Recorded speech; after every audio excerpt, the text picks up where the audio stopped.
ورحمة الله تعالى وبركاته. نرحب بكم فيديو جديد من قناتكم. فيديو اليوم راح يكون عبارة عن الدرس الأول في مادة التربية الإسلامية للشعب العلمية والشعب وشعب ماتيلام ماتيكنيك، ولا أدري إن كان كذلك الأدبيين ولا لا.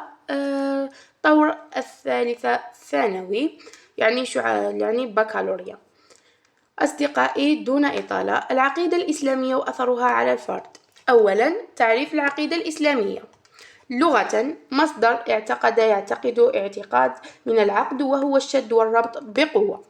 اصطلاحا: هي التصديق الجازم بوجود الله وما يجب له من توحيد في ألوهيته وربوبته وأسمائه وصفاته، والإيمان بملائكته وكتبه ورسله واليوم الآخر والقضاء والقدر خيره وشره.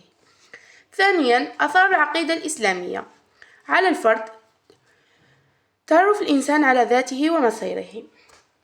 العقيدة الصحيحة تجعل الإنسان يدرك الحقيقة التي خلقه الله تعالى من أجلها وما ينتظره من بعد الموت.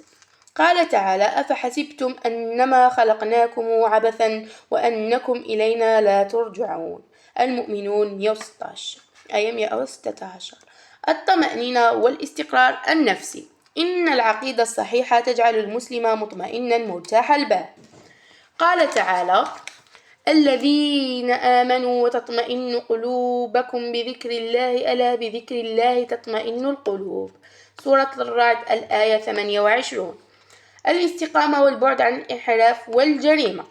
المؤمن يشعر بمراقبة ربه له فيستقيم بذلك سلوكه ويبتعد عن الانحرافات والجرائم والفساد.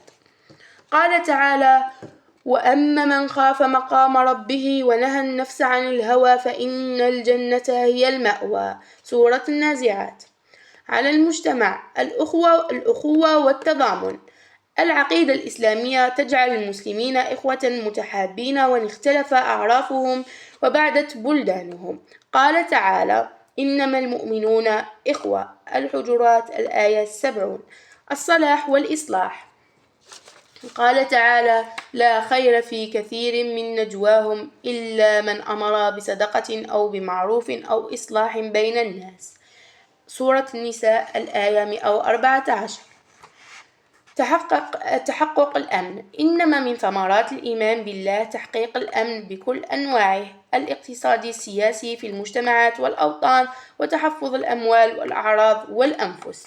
لقوله تعالى: الذين آمنوا ولم يلبسوا إيمانهم بظلم أولئك لهم الأمن وهم مهتدون.